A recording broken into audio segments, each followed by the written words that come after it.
Son las 2 de la tarde con 21 minutos. Mire, le comento que el 3 de mayo fue proclamado o como el día, más bien, como el Día Mundial de la Libertad de Prensa. Esto ocurrió en 1993 y fue por parte de la Asamblea General de las Naciones Unidas, siguiendo una recomendación que se adoptó durante una sesión de la Conferencia General de la UNESCO en 1991, ¿no? 2 años después, entonces, se decide que el 3 de mayo sea proclamado como el Día Mundial de la Libertad de Prensa. Y este día, pues no hay nada que celebrar, es una fecha para informar a los ciudadanos sobre todo las violaciones a la libertad de prensa, y también el recordar las publicaciones que a veces se censuran, se suspenden, se anulan, mientras que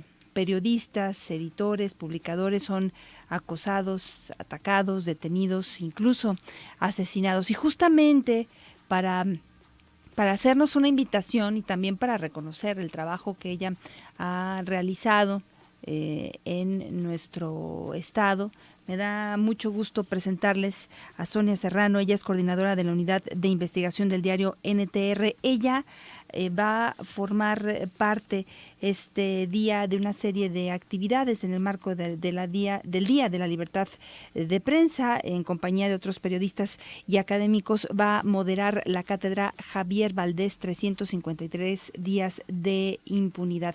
Sonia, ¿cómo estás? Bienvenida, muy buenas tardes. Hola Gaby, qué gusto saludarte, muy buenas tardes.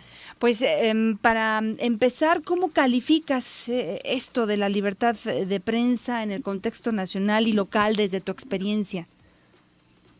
Yo creo, Gaby, que en este momento el derecho a la libertad de prensa, que además no va solo, va amarrado directamente con el derecho a la libertad de información, al acceso a la información que deben tener quienes nos leen, quienes nos escuchan, quienes nos ven, está atravesando en México por uno de los momentos más complicados. ¿Por qué? Pues quizá por el tema de la violencia, que obviamente nosotros estamos inmiscuidos o nos hemos visto arrastrados también por esta violencia, por el tema de la economía. Creo que al igual que muchos grupos de trabajadores en nuestro país, atravesamos por una situación complicada en términos laborales y en el acceso a los servicios indispensables para tener un desarrollo adecuado de vida. Y por otra parte también pues por la crisis que afecta a muchos medios de comunicación, que desafortunadamente dependen en gran parte económicamente de la publicidad oficial. Uh-huh. El papel de los medios, por ejemplo, hablando de este último tema al que te refieres, en un proceso electoral, ¿tú crees que goza de libertad para ejercerlo, para hacer este ejercicio? No, yo creo que no podemos generalizar. Creo que quienes tenemos ya mucho tiempo en esto sabemos que, como en todas las áreas, hay de todo tipo de medios de comunicación. Yo recuerdo siempre una frase de Javier Darío Restrepo, quien es considerado el padre de la ética periodística en América Latina, uh-huh. Que él dice: no hay medios independientes, solamente hay periodistas independientes. Yo creo en esta frase fielmente, pero también creo, Gaby, que algo que sí es importante es que hay medios que son más independientes que otros, hay medios que en los que es más fácil publicar, en los que es más fácil dar a conocer, pero sí, yo creo que en términos generales atravesamos por un momento complejo. Está por cumplirse 1 año de la pérdida de Javier Valdés, este periodista sinaloense, premiado en distintas ocasiones por su trabajo en temas de narcotráfico e investigaciones. Y bueno, esto también, este caso, al igual que otros, se convierte en una referencia sin duda por la etapa tan difícil que atraviesa el periodismo en nuestro país y cómo se asemeja, ¿no?, a la guerra, similar a la de los países en conflictos bélicos. La actividad que tendrán hoy, Sonia, ¿en qué consiste? ¿En dónde será? Sí, es en el Paraninfo de la Universidad de Guadalajara, es una de las cátedras que ha impulsado la Universidad de Guadalajara, en este caso justamente para tratar de recuperar el trabajo periodístico y la importancia del periodismo en la democracia del país. Es una cátedra que estará teniendo ya su tercera sesión y que lleva el nombre de Javier Valdés, pues justamente por lo significativo que fue Javier para el periodismo. Quienes no lo conocen, no es que sea una muerte más importante que otra de un periodista, porque en México, pues ya lo sabemos, es uno de los países, hay quienes dicen que es el segundo país en el que es más peligroso ejercer el periodismo en el mundo.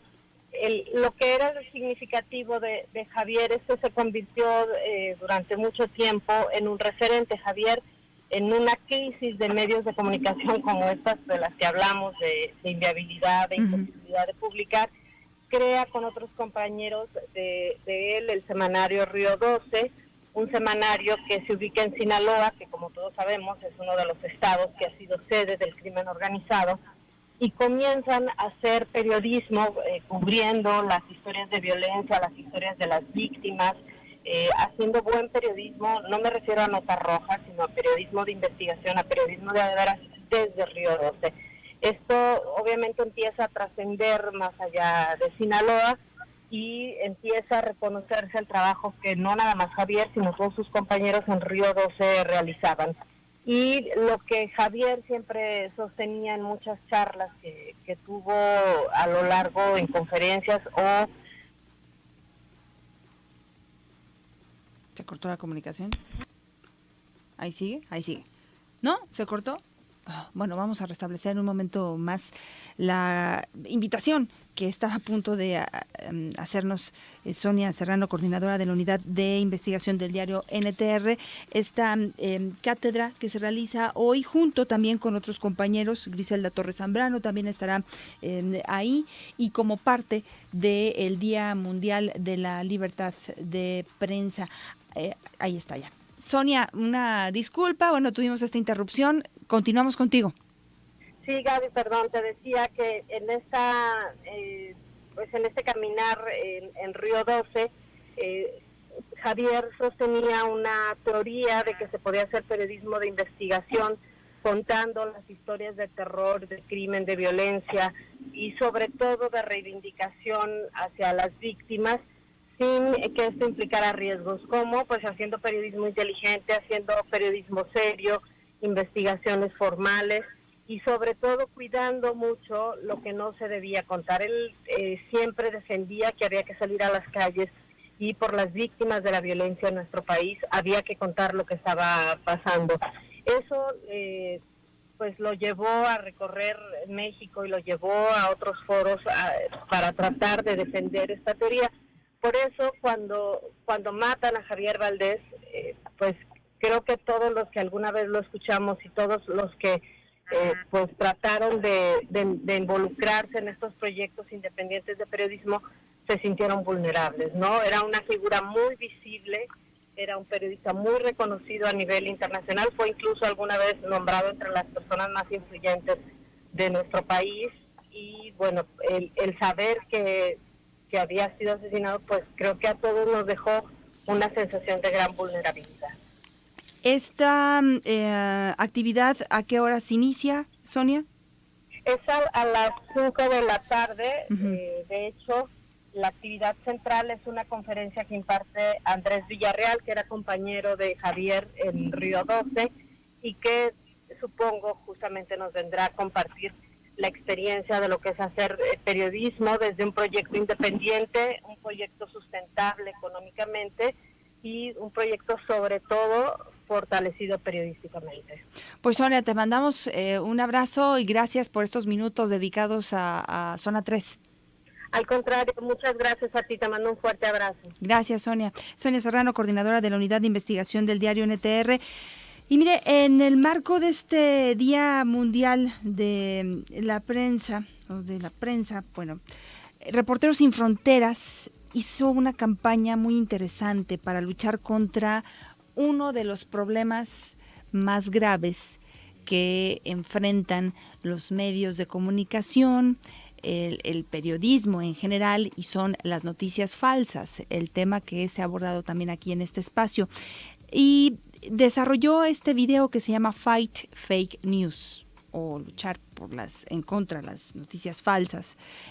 La lucha contra la desinformación es uno de los mayores retos que enfrentan quienes defienden el periodismo, y con ocasión de este día, Reporteros Sin Fronteras difunde este video. Es realizado por la agencia BETC, que muestra de manera paralela los estragos provocados por la falsificación de productos industriales o farmacéuticos y los estragos políticos producidos por la difusión de información falsa, mientras que la falsificación de productos tiene consecuencias visibles y tangibles en la salud y el medio ambiente. Las fake news o las noticias falsas van socavando los fundamentos de la democracia. Si quieren ver este video, ingresen a mi cuenta en Twitter, @GabrielaInforma, ahí lo pueden ver, pero es una campaña de verdad muy interesante. Está disponible en 2 versiones, duración de 30 y también de 50 segundos, y en mi sitio en internet, gabrielaguilar.mx. Vamos a la pausa, son las 2 de la tarde con 32 minutos, regresamos.